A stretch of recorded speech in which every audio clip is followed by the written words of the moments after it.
Hi there. This is now my first video I've made since 2015. I've made so many videos, but I never released them or anything like that. It was more like a personal diary.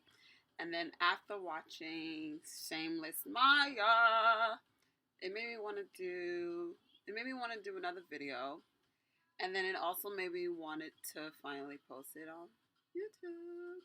So I hope you like my story. I hope you follow me through this journey, I guess. And I hope you like my big hair. Look at this. I look like Mustafa from Lion King. I love you, Mustafa. Alright, stay tuned. So there was a video that I was watching from Shameless Maya. It was called Many Jobs Before YouTube. Although I'm still working, YouTube is not my job. Um, but I would like to transition it into what I'm currently doing.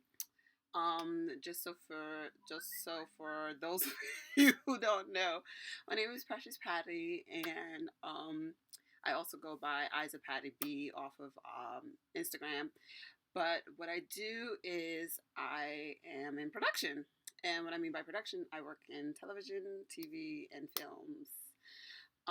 Television and films. And television, TV, and films is the same thing. Um, but yeah, so I've worked in production for possibly, I think, 2007 or 9? 7, 8, 9, 10, 11, 12, 13, 14, 15. Oh my gosh, it's like 9 years that I've been working in production. Um, I started as a PA, of course. That's where you always start as for some people. Um, and I just moved my way up. So for the many jobs on YouTube, what Shameless Maya had did, she went through her life story, I guess, for jobs, and I want to do the same. So the first job that I ever had, oh my gosh, this would be so embarrassing, was Popeyes. Um, a friend of mine and myself, we were going on the train, New York City train. Yay, MTA, never going your way because it's always an issue with the trains. And we kind of like went in together. So when we swiped the Metro card, we went together and we got caught. I was, I think, 17, 16, 17. And we were actually on our way to a school program because we were like in the extracurriculum activities. Yes, Mom. You ready? Okay, give me 5 minutes. Okay. We were like one of those students who always like to be in everything with school, and we got caught by the police, and we got a summons for $60. And of course, I'm a Haitian American girl up in Brooklyn. You can't be telling your mama and your papa you just got a ticket from the cops, and we need money to pay for it. So what I did was, in a slick way, I asked my next door neighbor, who actually was working at Popeyes at the time, if she could hook me up to get a job because I need to pay off my summons before my parents find out. And she said, sure. Within a few days, I believe, I started working at Popeyes.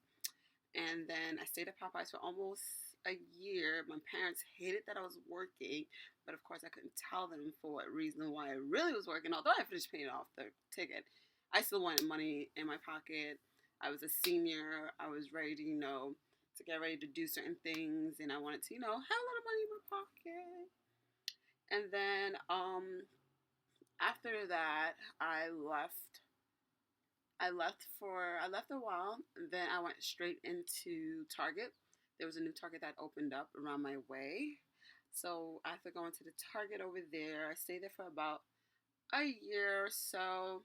It wasn't too bad because I was like 10 blocks away from it. So that was like amazing. Um, I left because there was one person that was really annoying me. And plus, I was getting ready to go to Connecticut for school to live with my best friend. And he was like trying to write me up. And I was like, you know what? I already put in my 2 weeks. Go ahead, write me up. But I'm out. Everybody was not too happy because I was like a great employee there. Everyone loved me there. And they were like, why you gotta go? Please don't go. And I was like, no, I had to fly. I had to go away. So from there, I left Target, I went to Connecticut, Bridgewood. I went to Bridgeport, Connecticut. I lived there with my best friend for about 6 or 9 months. I can't even remember. That's bad. So when I moved out there, I couldn't find a job, but then I kept on looking. Then I got finally hired by Coach. I know, right? Ah! Like Coach hired me. I was like such an awe, and you're working at a bougie place, of course. So I worked there for about 3 months. Then after Coach, I left there. I left Connecticut, came back to school to New York, back to Brooklyn, back home. My parents miss me, of course. Really, my mother. And then after that, there was an opening at the U.S. Open for Ralph Lauren, and I went there. I went for the opening. I got the job, and then it was only for the summer, so I did that for the summer. And then I think I made, you network when you're there. So I networked with a few people, and they told me that there was an opening at the Ralph Lauren Mansion. I was like, oh, cool. So after I went to that, I worked at the mansion for about a year and a half, which is all the way in Madison Avenue. It was really dope. It was really fun. You saw a whole bunch of celebrities, and of course, I was into fashion. I saw a few fashion heads like Valentino and a few other people. It was really amazing. I met Ralph Lauren himself, shook his hand and everything. Such a nice guy, really short, like that.